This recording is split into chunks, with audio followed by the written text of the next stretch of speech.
मुंबई में समाज सेविका सीमा सिंह के ऑफिस पर अनोखे तरीके से रक्षाबंधन त्योहार मनाया गया। आपको बता दें, इस त्योहार में भाइयों ने अपने बहन की सुरक्षा की कसम खाई। कोलकाता में हुए डॉक्टर के ऊपर हमले को लेकर के यह कार्यक्रम किया गया। सीमा सिंह ने इंटरव्यू के दौरान कहा कि बहुत ही चिंता की बात है, बहन बेटियां सुरक्षित नहीं हैं। तो भाइयों को आज रक्षाबंधन पे शपथ लेनी होगी कि वो अपनी बहनों की रक्षा जरूर करेंगे। इस मौके पर सैकड़ों की संख्या में भाई और बहन मौजूद रहे। आपको बता दें, बहुत ही प्रतिष्ठित फाउंडेशन सीमा सिंह के द्वारा चलाया जाता है, जिसमें लाखों की संख्या में गरीब कैंसर पीड़ित लोगों का देखभाल और सेवा किया जाता है। सीमा सिंह ने इंटरव्यू के दौरान क्या कुछ कहा। दिन मनाने के लिए यहाँ इकट्ठा हुए हैं। ये वो फेस्टिवल है भाई और बहनों का, जिसका पूरे साल हम लोग सब बहनें इंतज़ार करते हैं। बट बहुत दुख के साथ, बहुत दुर्भाग्य के साथ, और आज बहुत खुशी अंदर से नहीं हो रहा है ये फेस्टिवल आने पे, क्योंकि आज देश की बहनों, माँ और बेटियाँ सुरक्षित नहीं हैं।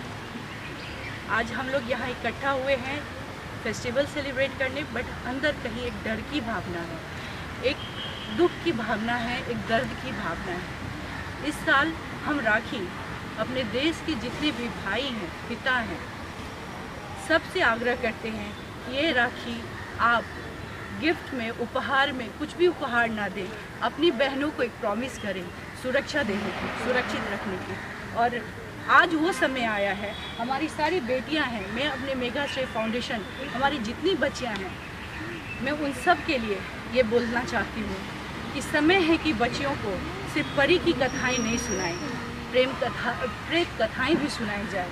घोड़े पे आते राजकुमार के ख्वाब ही नहीं, बल्कि मासूम तितलियों के परों को कतर देने वाले राक्षसों से भी रूबरू कराएं। आज वो समय है, हमें अपनी बेटियों को परी बनना है। आपको ये वो ख्वाब नहीं दिखाना है, उन्हें वास्तविकता से परिचय कराना है। अपनी बेटियों को वो शक्तिशाली बनाना है, उन्हें सुरक्षित करने के लिए ये लड़ाई हमें खुद को लड़ना है। हम किससे जस्टिस मांग रहे हैं? कौन हमें जस्टिस दिलाएगा? जब भी ऐसी घटनाएं घटती है तो 1 महीना, 2 महीना, 3 महीना हम लोग सब आते हैं कि हमें जस्टिस मिलेगा, एक उम्मीद रखते हैं। बट इसके लिए जिम्मेवार कौन है? मैं किसी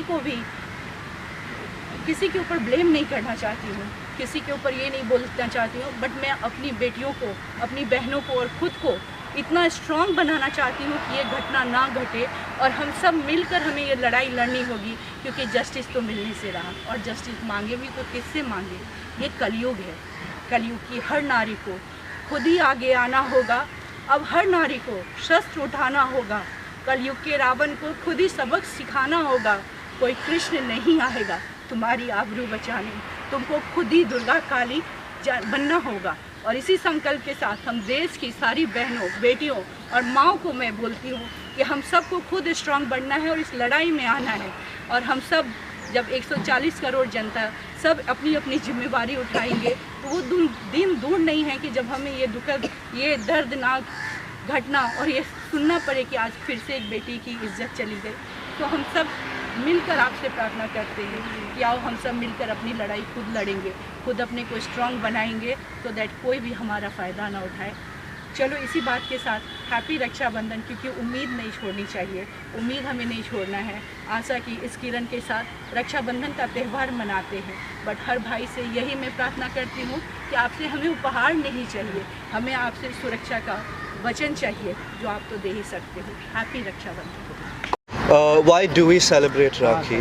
It is a festival that symbolizes protection by the brothers to their sisters. But what if the brothers, the fathers, the sons in this country are the ones doing the harm? And don't get me wrong, I'm not trying to say that this is an issue related to men. It is not. There are women in this country who too frame innocent men. But why is it that only a certain section of human beings are treated as inhuman? A saddening part about this country that I would like to speak is that we often look at cases of rape as political propagandas in the context of religion. We make it about Christians, Hindus, and particularly target the Muslims in this country, but that shouldn't be the case. I find it ironic that we as a nation do that, because if you look at the laws of the Islamic countries such as Afghanistan, the punishment for rape is being shot in the head 4 times, whereas in Saudi Arabia they simply behead you. So we shouldn't look at this from the lens of a religious concept. Another thing that I would like to say, and I would like to urge everyone who watches this, is to not make this, it's good that everyone's speaking about it and it's being highlighted in the media, but it shouldn't be something that eventually dies down in 2 months. There are many incidents that happen in this country that get spoken about because it's trending for like a period of 1 to 2 months, and then it simply dies down like it never happens. So my only request to everyone is to speak up as much as you can, because every single person's voice matters. Thank you. Thanks. वो ताल करती है चीज़ों को, और इस पर्व का महत्व जैसे कहीं ना कहीं खोखला होता जा रहा है, क्योंकि सुरक्षा के नाम पर महिलाओं को सुरक्षा नहीं मिल रही है जिसकी उम्मीद लगाकर बैठे हैं, और एक डॉक्टर के साथ अगर कुछ अजीबोगरीब चीज़ें होती है तो फिर कौन जिम्मेदार इसका रहेगा? क्या कहना चाहेंगे आप? आपने बिल्कुल सही बोला कि हम आज़ादी का 78 ईयर्स 2 दिन पहले मनाए, और अभी रक्षाबंधन का पर्व आया। आज़ादी, भारत में क्या सच्ची में हम लोग आज़ाद हैं? अभी भी हम लोग कहीं ना कहीं, आप देख रहे हैं इस तरह की घटनाएं घट रही हैं। बेटियां किधर आज़ाद है? पहले हुआ बेटी बचाओ बेटी पढ़ाओ, बेटियां अपने आप को हर जगह प्रूफ की, कोई भी चैलेंजेस हो, बट आज वो सुरक्षित नहीं है। रक्षाबंधन का त्यौहार हम मनाते हैं, ये संकल्प भाई लेता है कि हम अपनी बहन की सुरक्षा करेंगे, बट आज हमारी बहनें किधर सुरक्षित है?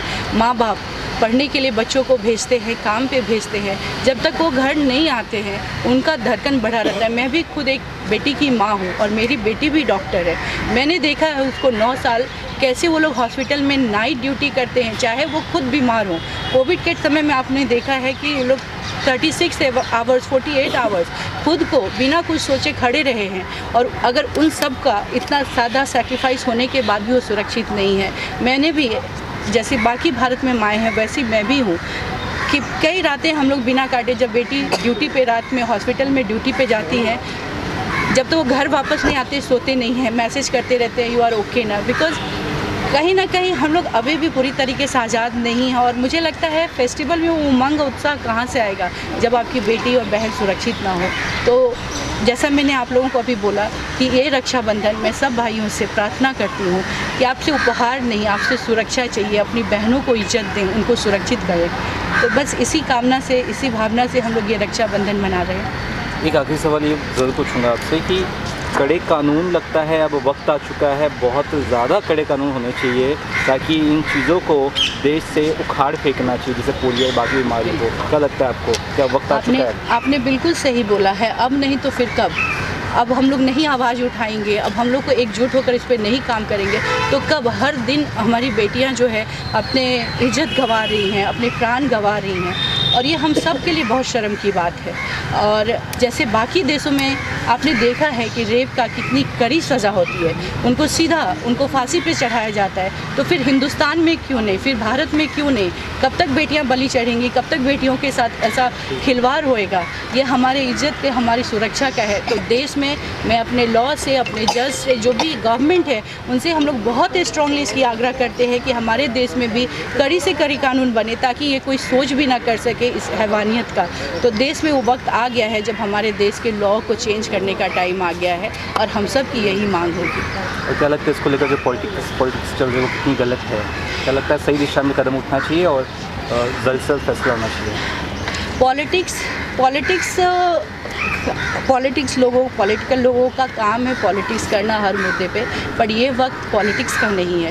ये वक्त है सबको एकजुट होकर ये समस्या से, इस प्रॉब्लम से निकलने का। क्योंकि किसी एक को, जैसा मैंने बोला कि किसी एक को जिम्मेदार नहीं। यहाँ पे जब हम बोलते हैं ना, लोग माँ को बोलते हैं कि अपने बेटे को समझाओ, बेटे को वो उस तरीके से उनको संस्कार दो कि वो ऐसा काम ना करे, बट कौन माता चाहेगी कि उसका बेटा इस तरह का दुष्कर्म करे? जब तक आप हर कोई इस चीज़ को अपने ऊपर जिम्मेवारी नहीं लेते हैं, अपने आप को एक जिम्मेवार नहीं बनाते, तब तक माता या कोई कानून या कोई पॉलिटिशियन कोई भी नहीं कर सकता है। इसमें हर एक इंडिविजुअल की जिम्मेवारी बनती है अपनी मानसिकता को बदलने की। और क्या लगता है बचपन से ही अब वक्त आ चुका है इन सब चीज़ों के ऊपर बहुत ज़्यादा जोर देने का, गुड टच बैड टच ये सब चीज़ों को बताने का, क्या लगता है? बिल्कुल, ये तो होना ही चाहिए और हर बेटी हर बहन को बैड टच और स्कूल से सिखाया जाता है, स्कूल में बताया, बट बात ये नहीं है कि उनके पास मौका क्या है खुद को बचाने का, उनको किधर ये सुरक्षा होती है कि वो खुद को बचा सके। कोई भी नहीं चाहता है कि उनके साथ ऐसी घटना घटे।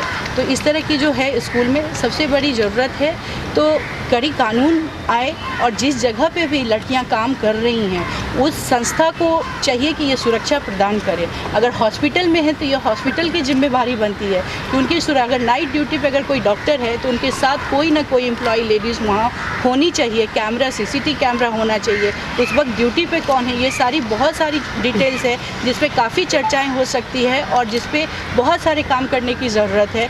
तो मुझे लगता है कि जिस संस्था पे लड़कियां काम कर रही हैं, औरतें काम कर रही हैं, वहाँ पे उस संस्था को वो सुरक्षा रखना चाहिए ताकि ये घटना, इस तरह की घटना ना घटे। Thank you.